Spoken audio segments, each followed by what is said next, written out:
Good morning. Happy Thursday. Welcome to the Inside Texas Football YouTube channel. Welcome to IT Live presented by Academy. We're from InsideTexas.com. That's Ian Boyd. That's Justin Wells. Appreciate you talking with us right before the holiday weekend. Texas looking for some fireworks on the recruiting trail. Maybe some start today. Should be a lot of fun to track. But if you're here, make sure you like this video. And make sure you subscribe to the channel. Make sure you have notifications turned on. And of course, if you are not aware, we've got a promo running. Head to InsideTexas.com. If you haven't joined yet, $1 will get you access all the way up until kickoff of the Ohio State game. It's a great deal, one that we are excited to run, especially with media days around the corner, with recruiting being here, and of course, camp is not far at all. And got to plug in for our guy, Paul Wadlington. Thinking Texas Football is out, the 2025 Longhorn Football Prospectus. You can buy your preview magazines. You can have all that. But if you want something that is Texas-focused with Paul's wit and detail, Will Gallagher's pictures, and Eric Naline's preview of the 2025 class, well, this is the place to go. I don't know about y'all, but this is perfect flight reading, and I usually save it. Oddly enough, I'll get it on my phone and I'll read it on the flight to the first road game. And I can page, if it's a 3-hour flight, you can fly through it. You can save it. That's how I usually absorb it. I've had people from other markets ask me about it. So that's a great resource over the course of less than 2 months away. But Justin, less than 2 months away. Recruits like deciding on July 4th, don't they? Recruits also like deciding on July 3rd. We got a few to track over the next couple of days, including one today that should, the ceremony should start maybe in about 25 minutes or so. We do. There's there's been some doom and gloom on social media about Texas recruiting class, and I just feel like it's Groundhog Day every time. I imagine Bill Murray. I feel bad for some people that don't remember what the classes have looked like the last 3 or 4 years, but that's just kind of part of the way it goes. I think today's going to be a pretty good start to the weekend. I'll say this: holidays, future holidays, kids, don't make these things on holidays. Don't. There's so much other stuff to do. There's so much stuff going on. I will say this. Remember, we started building up a list of 4 or 5 guys announcing tomorrow or announcing within this window of days. And now I'm pretty much, my son was asking me about fireworks and I'm pretty much reserved. Buddy, sorry. This is no longer a holiday. We don't celebrate the birthday of America. We celebrate who's committing to Texas and who isn't committing to Texas. July 4th is about fireworks. Yeah, July 4th is about Texas football. The one we're tracking today, we'll talk about the couple that we're tracking tomorrow as well, those big O linemen. But today, again, waiting to hear about Kosi Okpala, Maid Creek, Katy product. And, Ian, they're battling with an eclectic mix of schools. You got Penn State, you've got Miami, and you got Baylor competing with Texas. You watched a little bit of his film just to prepare for this topic. What'd you think looking at Okpala? They really like grabbing guys that are athletic and potential pass rushers, like Anthony Hill, Elijah Barnes. I know there's other ones. Texas always used to do this, with Manny Diaz in the 2010s and with Charlie Strong. It felt like they were always grabbing dudes like this that maybe play the edge in high school, are explosive, fast pass rushers. And then you would get them to Texas and be like, okay, now you're going to play inside linebacker.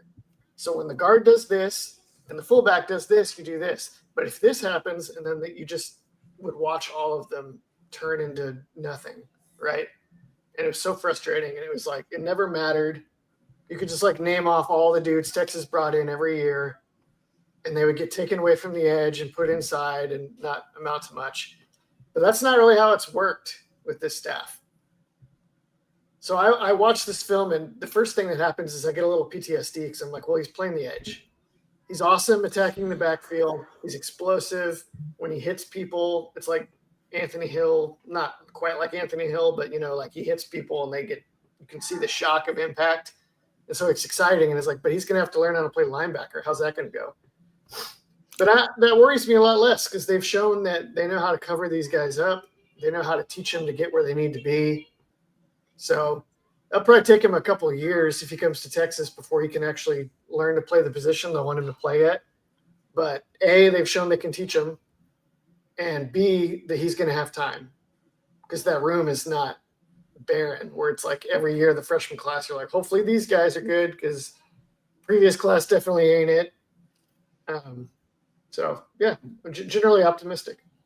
Justin, one thing I like about Paul as a prospect, and I talked with you about this, Ian was a little kind of skeptical, is he's already got the size, that you're happy with at a middle linebacker, especially in this defense. And, when you're taking hybrids or taking and deploying hybrids like Maurice Blackwell, Jonathan Cunningham, yeah, those players have places in modern defense, but if you're going to be a guy in the middle, like at some point you're going to have to get to the weight you need, and he's already a good way there for whatever program he chooses.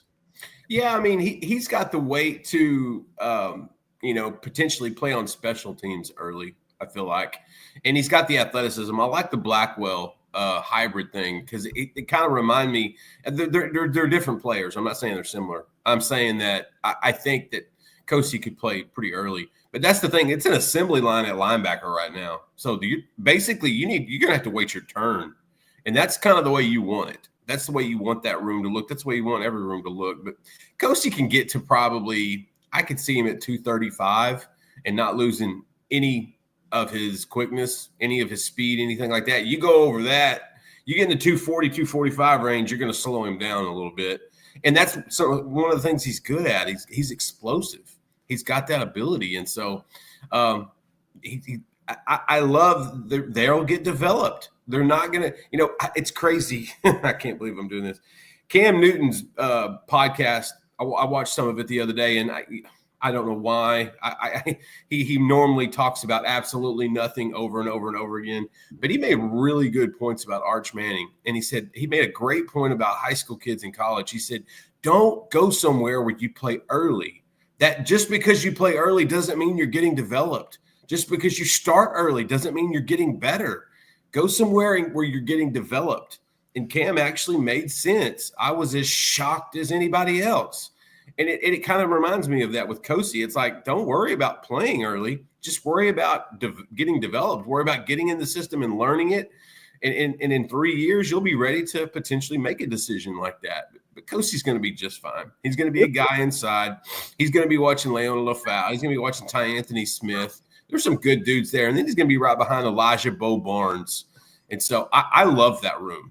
I really do. And I think Cam was trying to win back over some Texas fans. I don't think that had anything to do with it. I think Cam was just trying to make a point. But it was valid. He was talking about Arch Manning overall. And it was a good show. Like I said, I generally don't watch or listen to anything Cam Newton has to say. But man, in that regard, he nailed it. You want a great contrarian take? I think Cam Newton's, if he were talking about like Kosi Akpala or most positions, I think he's exactly right. Like you want to go to the place that'll develop you over time. You shouldn't worry about playing. You're probably not going to be ready to play anyway. At quarterback, I think the best developmental track would actually be for these young 5-stars to go to a small school, play immediately, and then transfer. I don't think sitting at a school like Texas is as valuable to a quarterback as playing for a couple of years and getting those reps at like a G5 or a JUCO or something. You see it in the NFL all the time. The guys that actually make it in the NFL and have long careers are often the guys that climb their way up and got a gazillion reps. Because playing the quarterback position, you have to train your brain to process information in front of you extremely quickly. And you cannot do it without just playing a million games and getting a million reps. And you can't do that unless you play early. So I think Arch will do fine at Texas. He'll probably be fine in the NFL too because he's Arch Manning. he's been groomed for this his whole life. But for the vast majority of quarterbacks, I actually think coming to Texas and sitting for a couple of years and learning from Sark is not the best way for them to be great in the NFL. And the proof is in the pudding because most of Sark's quarterbacks have not been that good in the NFL. Not only is that contrarian, that's utilitarian. You know, like that is just straight up like go. It removes the emotion from it, and I get what you mean. Convince the Mannings, not Texas. Go to Tulane. Go to Tulane, Arch. You don't belong anywhere else. You go to Tulane for 2 years, and if you're any good there, then Sark can bring you in and you can play. That mindset at the recruiting table, oh, buddy, I can't imagine that ever going well. Hey, well, how many first round busts? How many first round busts do we have to see before people start to rethink how we teach and develop quarterbacks today? Yeah, the NFL. I don't think there is a number. There's not a number. There's no number. You will continually see them. I mean, you can also even look at Cam a little bit, and he got a handful of reps at Florida.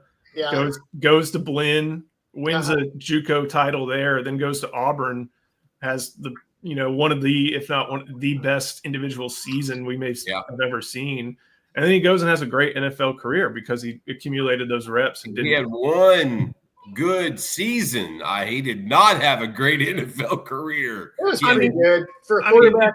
If you're one good season, if you're a starting quarterback in the league for that long, you're not chopped liver. 100%. I'm just not going to be a part of a show that says Cam Newton had a great NFL career. That was all I was saying. But you're had my take. Brett Favre had my take because he was asked, "What would you tell young quarterbacks?" And he said what I said. And because he went to Southern Mississippi, right? Yep. Yeah. He's like, I'm going to get into trouble for this, but I think what you actually should focus on is go where you can play early as much as possible, because there's no substitute for playing. And what does that have to do with welfare subsidies in Mississippi? Nothing. Okay, they're separate. Okay, we'll find out. I think I get the utilitarian part of that, but but he's right. But it doesn't always work that way, And actually, here's a good question from Devon Jackson. Who are the quarterbacks that followed that path? Let's try to think. I mean, Mahomes had to sit 1 year behind Davis Webb or something like that, right? Or Baker, actually. Yeah, Mahomes played pretty early. Mahomes played really early. I think he played as a freshman. He did play as a freshman. He played every year as a starter. Baker Mayfield played a ton. Josh Allen played a ton. He did JUCO and Wyoming. Aaron Rodgers did JUCO and Cal. Who's the Geno Smith played a lot at West Virginia, right? I mean, he definitely got multiple years in. I don't know if he played super early. I don't know if he played. Brock Purdy played multiple years and had Jimbo and Nick Fisher trying to get him. Brock Purdy started all 4 years in college. Who are the other good? And this is a good one that shows this isn't perfect because Jaden Daniels, he got reps right away for Herm Edwards at Arizona State. Left in not great circumstances. I mean, there were videos of people trashing his locker, and then he goes to LSU, has a good year, then has a transcendent year. So it's not the same for everybody, but I do see what you mean by reps right away is the best path forward. Not all reps are created equal, but this is a sport with 136 teams playing in the same league. There's so many different things. And look at this particular kid with Arch Manning. He actually got reps. I agree with what Ian's saying. And in this circumstance, particularly the fact that he backed up Quinn Ewers, who happened to be oft injured. Well, those oft injuries, guess what? They turned into Arch Manning reps. And the fact that he got to start a few games last year and even was in some situations where he had to, pull the team together, I think that's immeasurable. I think that's going to help him more than any. And Sark's even mentioned that.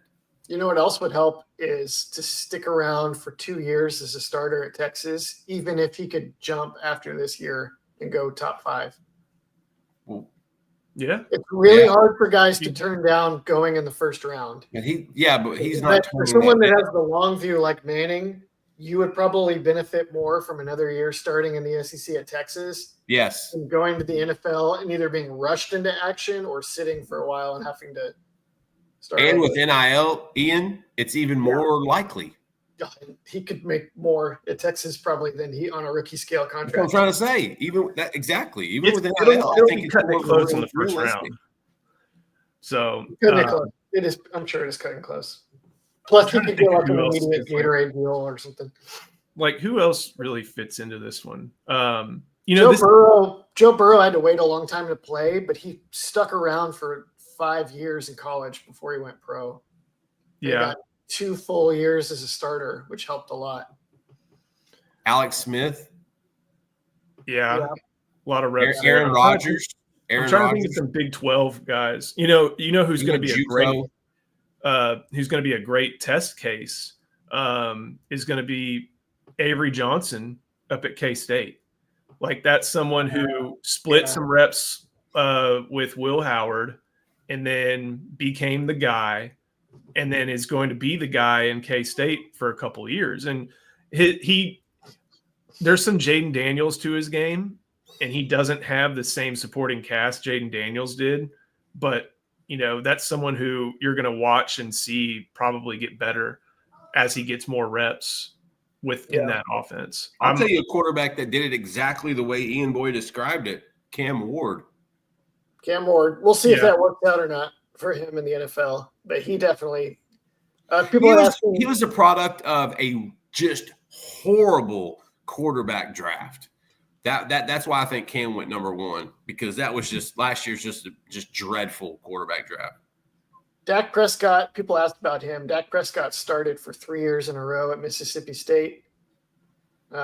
Somebody else in the Big 12, you've got Jalen Hurts started a year at Alabama, started the second year at Alabama, got yanked in the title game, set the third year at Alabama, and then played a third season as a starter at Oklahoma.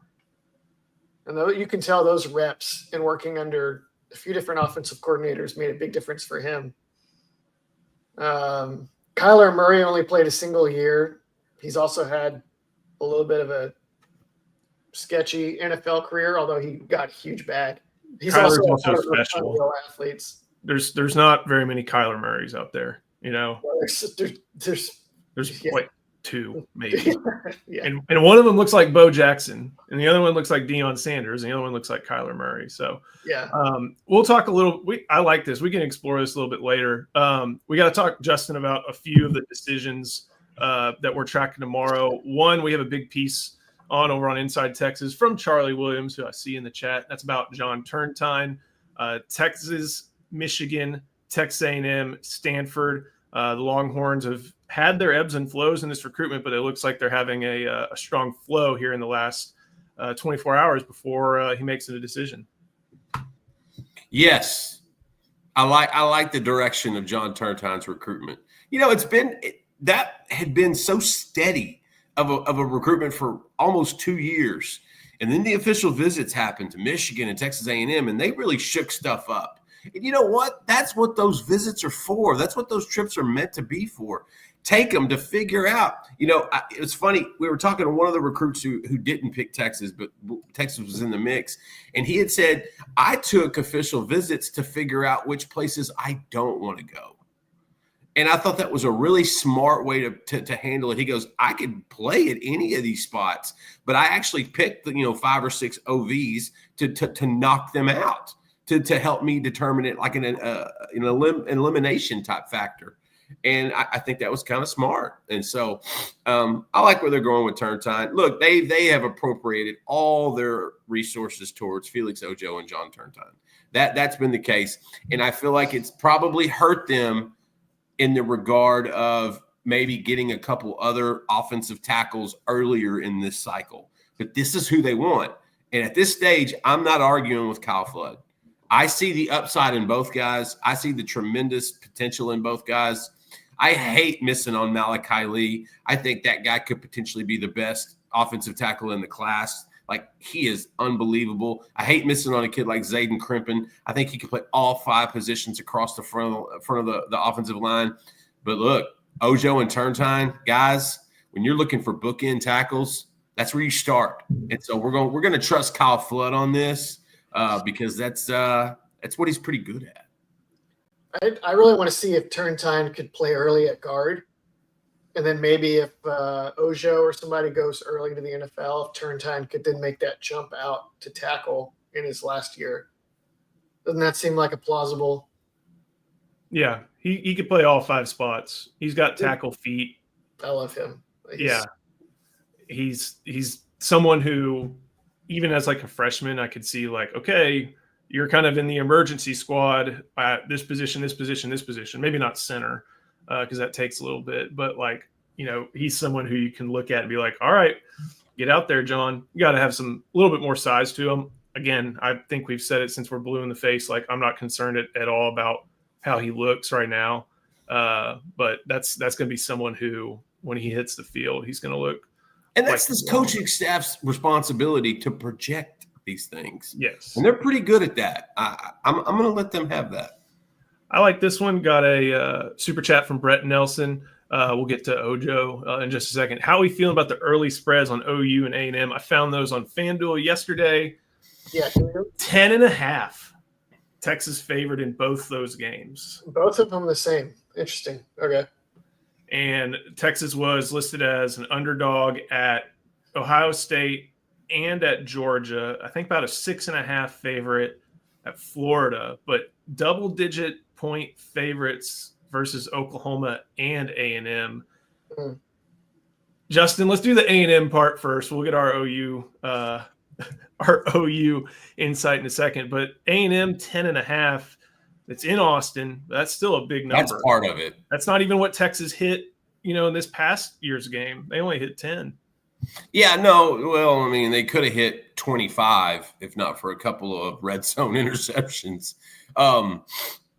I think it shows that they respect A&M more than they do Oklahoma, because on a neutral site, they're taking a dime and a half away from OU, whereas Texas is going to get that 4 or 5 point home field advantage bump, and it's going to be a closer game. I really do think it'll be a closer game. Last year's score was not indicative of what we watched. That was a massacre. I want to say massacre. That was a physical overtaking, essentially. And so I think it'll be a better game this year in Austin. I don't think it. I still think Texas is better. I just don't know. 10.5 just seems pretty generous for a rivalry. And so, but Oklahoma's the one that I want to hear Ian about, because they're on a neutral site. If you're giving away a dime and a half on a neutral site, Vegas does not think much of you. I like that spread better against Oklahoma than A&M. So I feel like the chances of, like, Texas, maybe they just like spy Mateer from the beginning with Simmons or Moore, and they just solve Oklahoma and the Sooners can't score, and it gets really easy to cover that. Covering against A&M in the last game of the year when both teams are like down to a nub, that would make me a lot more nervous. Plus, I think A&M might be really good next year. Oklahoma, their ceiling is like pretty good and very dangerous to Texas. A&M ceiling is like compete for the SEC championship. You really think A&M is ready to compete for the SEC championship? If they had scored points against Texas, they would have been. I love, but if big if. If a frog had wings, he wouldn't, drag his balls on the water. Look, you got to understand. A new one for me. Yeah, there's a lot of ifs there. But look, with A&M, Le'Veon Moss is the reason I would be worried about A&M. That is one of the best running backs in the country. And if that guy was toting the rock last year in that game would have been a lot closer. He is an animal running the football. And they've returned that entire O-line, which I think is good. I think that's real good. I think it's positive, even though Texas pretty much manhandled that O-line. But continuity, reps and all that kind of stuff, they're coming back. Who are they going to throw the ball to? And is Marcel Reed going to be a consistent passer? I think their defense is going to be pretty salty, even though they've lost a lot of that defensive front that they accumulated over the last few years. I know DJ Hicks is ready to probably break out, but I'm thinking about the offense. Marcel Reed, I don't know how consistent he can be. The key to them is going to be Le'Veon Moss. I think if they decide to just run the ball and become like a controlled tempo type offense, that's kind of their path. If they try to start throwing the ball around, they got one guy, Concepcion, the transfer from NC State. They've got some other young guys. I love Terry Bussey, but he's probably supposed to be on defense. But so I don't think A&M is that close to an SEC championship, Ian. I think there's – I think if everything goes right. If everything goes right for A&M, that's how good they could be. Everything could go right for Oklahoma, and they're still not going to sniff the SEC title. Yeah. Well, good question there. We'll get to what you've got, Spin the Daddy, in just a second. Let's talk about Felix Ojo. And real quick, Kosi Akpala moved his commitment time to 10:30, so a little bit of a delay. No, I told him. I messaged him. I said, listen, we're doing the live IT show right now. If you can wait until we're done, that would be best for Inside Texas. And he's like, I got you, Justin. There we go. Let's talk about Ojo, another guy deciding on July 4th. Top offensive tackle in the state, maybe top offensive prospect in the state as well. And the Longhorns also look like they're in a good spot here too, correct? Absolutely. And you know what? Felix has taken it on the chin the last week or so. Goes to the Rivals camp and really got humbled in some pretty bad reps. Here's what I'm disappointed in. If you go back and look at what the full gamut of these drills, he won a ton of drills, but for some reason they didn't publicize those. He won some really good reps against some really good guys like KJ Ford and those others. I went back and looked and I thought, this is good. This actually looks kind of like what we were expecting. But for some reason, they didn't push those reps. They only pushed the ones that look like an embarrassment or the ones that would go viral. And so that's kind of that's something that was I was disappointed in that because I think Felix took it really hard. It reminded me of Landon Jackson when he was going through his stuff. I believe it was like at the Under Armour camp stuff. He went through it and people made fun of him hardcore. And then, of course, he's got the last laugh playing for the Buffalo Bills right now. But for Felix Ojo, it's a lot like Turntine. We've watched his growth. I remember meeting him. He was about 6'5". Now he's every bit of 6'7", 280, 285, 290, 295. Like he's a good prospect. He's going to need development. But you know who else needed some development? Trevor Gooseby. They all need some. Who else? Cam Williams. They all need some of that. And so if you want a moldable clay at left tackle, give me Felix Ojo all day long. Before we keep going, got to show some love to our sponsor, and that is Academy Sports and Outdoors. In honor of your service and support for our country, Academy Sports and Outdoors is offering military and first responders 10% off your purchase, both in your local academy and online through tomorrow. So exclusions apply. Visit academy.com/discount for details. Make sure you make use of that by tomorrow. And thank you as we celebrate America. So big recruiting decisions there. We'll be tracking those. Again, Kosi Akpala, we're tracking 10:30 is the new time. And should be something to, again, y'all watch out on this channel on Inside Texas for the latest on that one. This is an interesting one, and I have no clue exactly. Can Texas pay NIL in Bitcoin where only the value of the time of the transaction would count against the cap? All right. First part. You got to explain Bitcoin first. First part, who knows? I don't think it's worth trying to unpack that. The value against the cap thing, NIL deals are not against that cap. Nope. The cap comes from money that the school itself generates, is paying to players. There out is out of the television revenue, or out of all the revenue sharing. I don't know if it's specifically television revenue, but it's just revenue sharing. Yeah. NIL. You could, if Bill Gates walked in tomorrow and said, I wanted to pay somebody on Texas a Microsoft deal for $20.5 million and 1 cent, he could, because that's NIL. The revenue sharing stuff is separate from NIL cap. They have to be fair market value, which is a problem that some schools don't really know how to traverse. So we'll figure out how that looks. But who knows on Bitcoin? I don't think that's a whole other can of worms. But trying to play the unrealized gains game on you don't have to do that against the cap, because there's no cap on NIL. Right. It's fair market value. That's where Texas can excel, I think, at this. Yes, everyone's going to have the same structured cap from the revenue share, but the opportunities Texas is going to have for the other NIL things, I think that's where they're going to flourish in this new regulated system. Go through a couple more questions. I like Jedi Master. Oh, okay, go ahead. We'll get is the commitment streaming live? Looking for that. If anywhere, it'll be probably on his Instagram. I think the live stream with On3 fell through.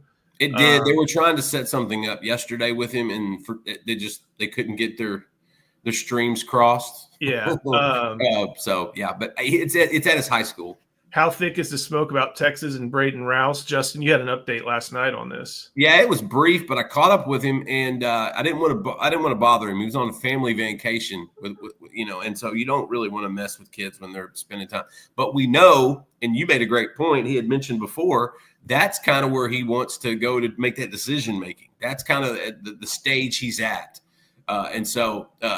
He's progressed. Texas and him are progressing well. It's something that we needed to watch and pay attention to. I think we reserved him to Tennessee for so long, and for good reason. Anytime you talk to him, the Vols were at the top of the list. But I think Texas has made it interesting. And I've said this numerous times, and I'll say it one more time. There is not better film at linebacker in the class of 2026. I don't care if he's the number 7 rated linebacker in the country. Go watch all those guys and show me a tape that's better than Braden Rouse. That kid, whereas Okpala might take a year or two to develop, to get acclimated to the college game, Braden Rouse would come in and play pretty quick. There is not a lot to this game that you wouldn't like. And so I think there's something there, and don't be surprised if he makes a decision this weekend. Why does Texas continue to lose out on defensive line recruits? Well, they did miss on James Johnson. They did miss on Kendall Guerville. They won on Corey Wells. They won on Bodney Cleveland. They won on Dylan Berryman. They won on Richard Wesley. And they look good on Jamarian Carlton. So when you recruit a lot of guys, sometimes you miss, but they've been hitting pretty darn well over the course of this. Also, that position is DL is so that's the kind of position where everybody is going to be dropping huge bags. Everybody needs them. It should never be, how did Texas lose out on X defensive tackle? That's way too general of a question.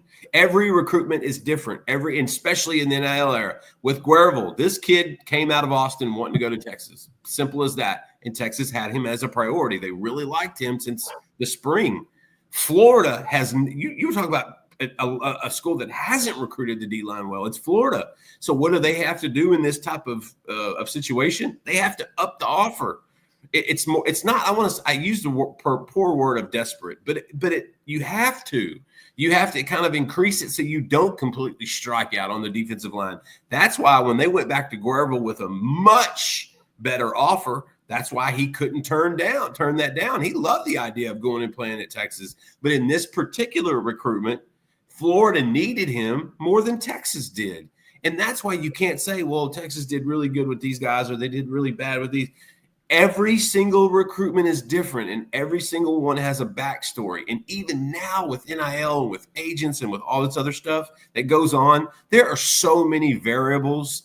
Don't just look at it in a big blanket of, well, they're losing guys. No, they're winning and losing just like every other school, just like every other cycle, just like every other class.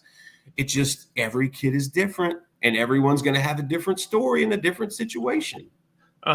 Get to this question from Victor Santiago. Is Atkinson announcing today? I saw everybody's talking about the Hayes Fawcett tweet, 5-star coming off the board in about 2 hours. It looks like it's going to be 5-star offensive tackle Emmanuel Anacho. I like Oregon. I think that looks like he's announcing on ESPN. I like Oregon, and he is beautiful. So I don't think that Hayes is referring to Atkinson. Tyler Atkinson is most likely won't have a decision within the next week. That thing is going to go in more, I think, mid-July. And that recruitment isn't going to be done in mid-July. That thing is going to go to the distance, to go to December. He might make a decision, but that recruitment will go way into the season. And so I don't think he's going to be in the position to make that call until maybe mid-July. Yeah. So it looks like Emmanuel Anacho, again, and then people talking about some commitment video. Kosi Ekpala moved his to 10:30. That's when he just tweeted that out. That's when his ceremony is supposed to begin. So we'll be tracking that. Jamarian Carlton flirting with Baylor.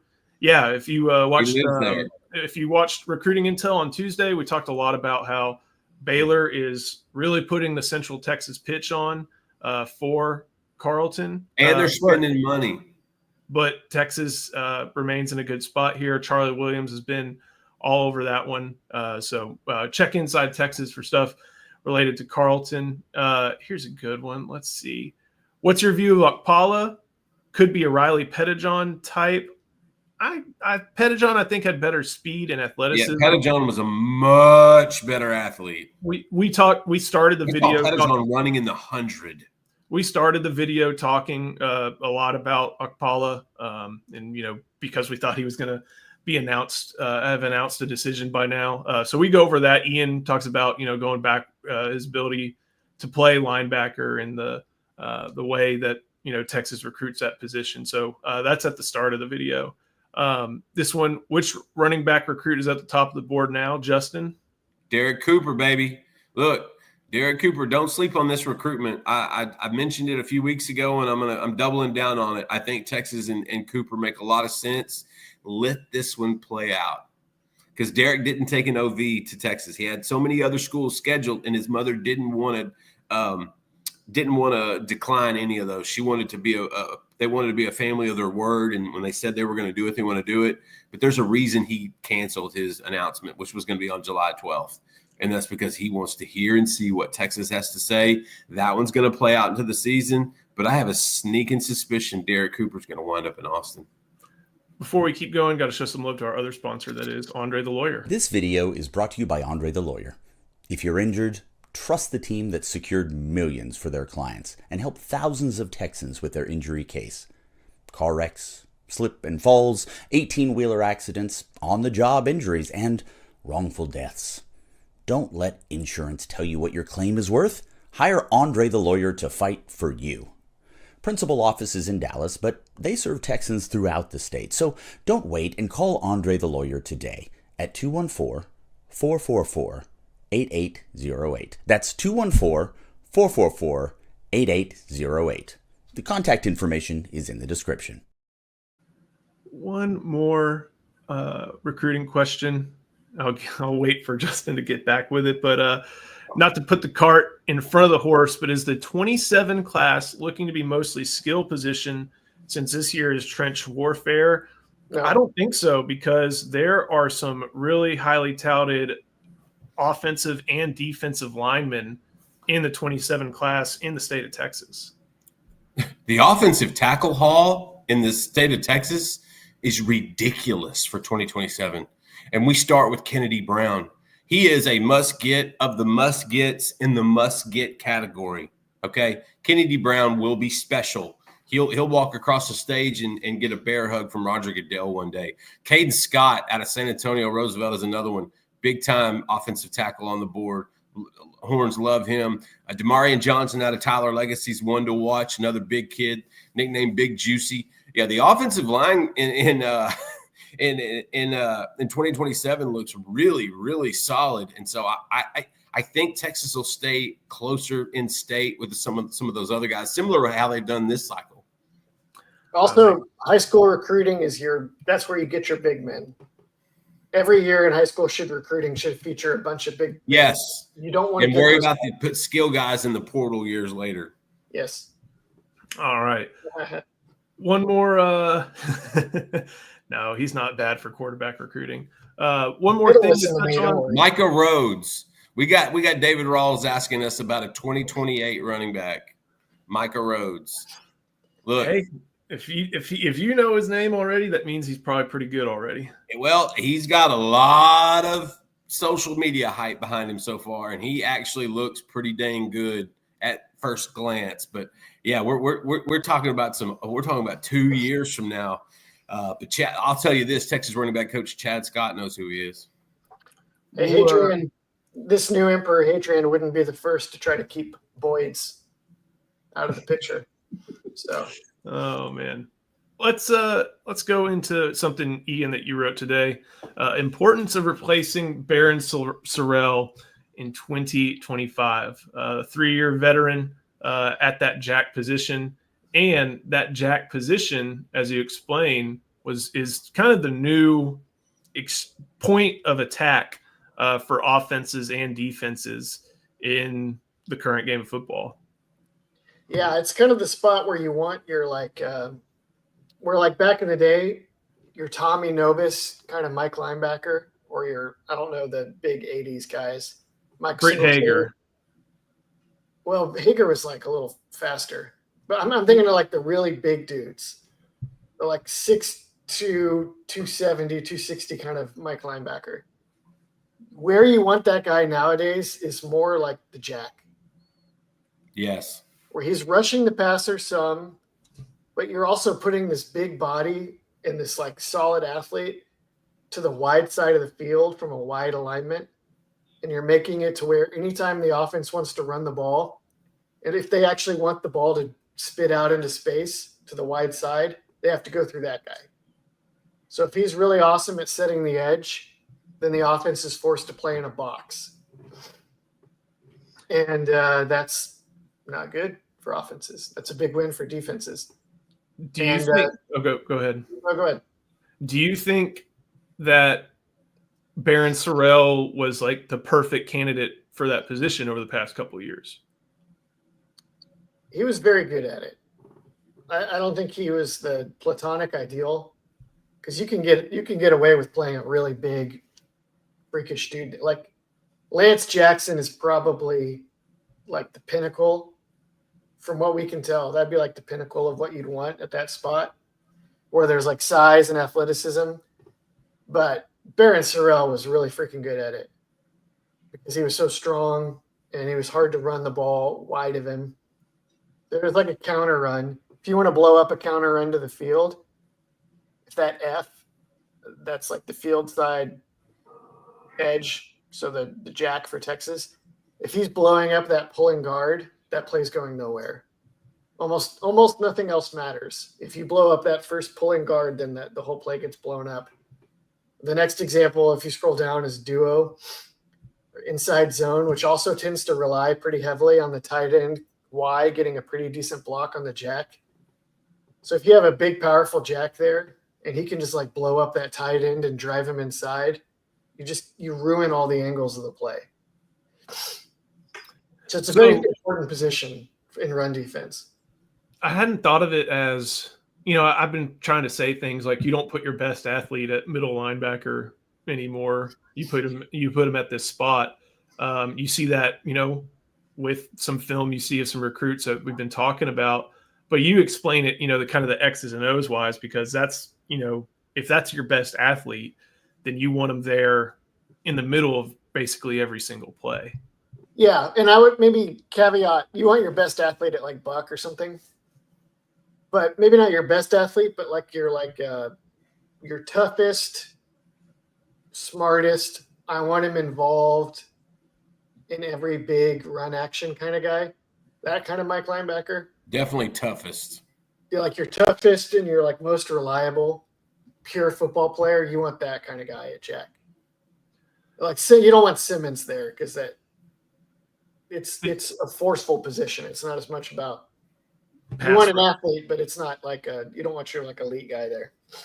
So here you have some examples of what Sorrell was able to do in the past. Well, this is a different dimension, which is that before you play it. So you want your jack. The jack is like a key run defender. You can force the offense to play in a box if he restricts the wide side of the field. He's like a decent pass rusher usually, ideally. But offenses don't really throw and ask the quarterback to hold the ball on first down in college football that often. But they do it on third down. And the advantage is that if you have a dude that's good, that's like big and strong there, you can slide him inside on third down when the other team has to pass, which is what Texas did with Sorrell and Burke last year. So they would play him at 3 technique and then get another faster edge outside of him and then let him go up against guards. And that was very effective. So here's a look at that right here. And this is a third down package too. And boom, there he is, getting Van Buren. Play it one more time. You'll also notice that you got Trey Moore outside of him, but you also have Colin Simmons in the – no, that's Anthony Hill. Never mind. It's everybody. It's I was everybody. about to say, that's a group play. Here's So another he's one. like finding a 3 technique that can move this quickly on these stunts or these pure rushes is really hard. If you get one, you're golden. But it's hard to find a 3 technique that can do that.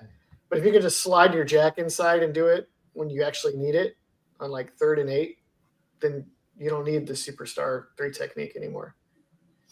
Could this be not on a standard down basis, but do you think that could be Justice Terry or Lance Jackson this year? Well, probably, I guess Burke, maybe Vasek, maybe Umeo Zulu. I think those guys would probably figure in ahead, but Down the line. potentially yes. That's what you'd be hoping for.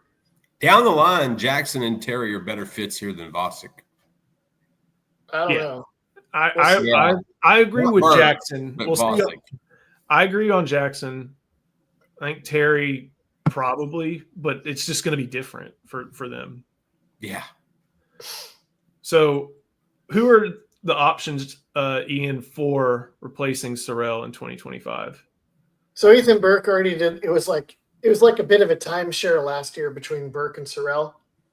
So we already have seen Burke execute this role. He was good at it. That's easy. He probably starts. If Colton Vasek is able to get his weight back up and is healthy and awesome in the fall, I think there's a chance Vasek could actually start. We talk about this on the deep dive later today at 12 o'clock, everybody. The deep dive will release. We got five players that could have big breakouts in fall camp. One of them is Colton Vasek. So maybe Vasek could do it. I think Vasek is big and strong enough to play that role. Burke obviously has already done it. Umeo Zulu profiles to it, I think. I haven't actually seen him play very much in college, but he's like another big, powerful dude. This would be Zena's year to start making an impact, Ian. Yeah. Not be the guy, but just to begin to contribute. Because his body is finally grown into where it needed to be for him to do that, and it took a couple of years. He could be in the 2 deep either if somebody gets hurt or if Vasek ends up on like the buck position or something, or Burke, I guess. And Zena's got some instincts. This is a kid that was forced to play middle linebacker his senior year in high school. I think Zena is very adaptable. That's exactly kind of what you want to hear. And then obviously, like you said, Lance Jackson and Justice Terry could both play here. We're hoping Justice Terry can play inside eventually. Correct. Lance Jackson will.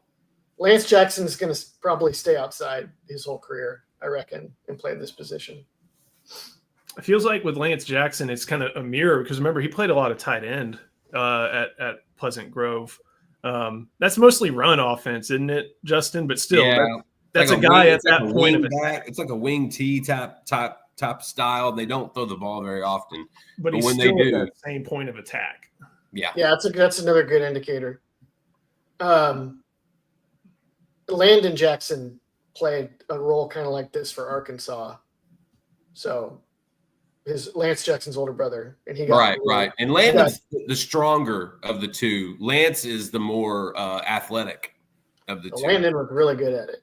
Yeah. No, I know. Hey, he's going to do some damage up in Buffalo for the next few years. Happy for that kid. We got to get out of here. Got some prep to do. We're tracking at 10:30 just like everybody else is. So thank y'all for watching. Make sure you like this video. Make sure you subscribe to the channel. Stay up to date to all breaking news. Of course, if you have not done so yet, head to Inside Texas. $1 will get you access all the way until August 30th if you have not signed up yet, all the way to Ohio State. And of course, make sure you get Paul Wadlington's Thinking Texas Football. There's a link in the description, I believe. Should be fun.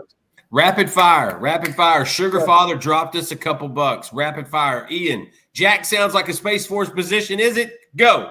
No, it's not. But it is a position where if you have a good player, you can it gives you a lot of advantages. Maybe helps you not have to have super studs at some other spots. There you go. There we go. We appreciate y'all watching. We'll see you next time on IT Live, presented by Academy Sports and Outdoors.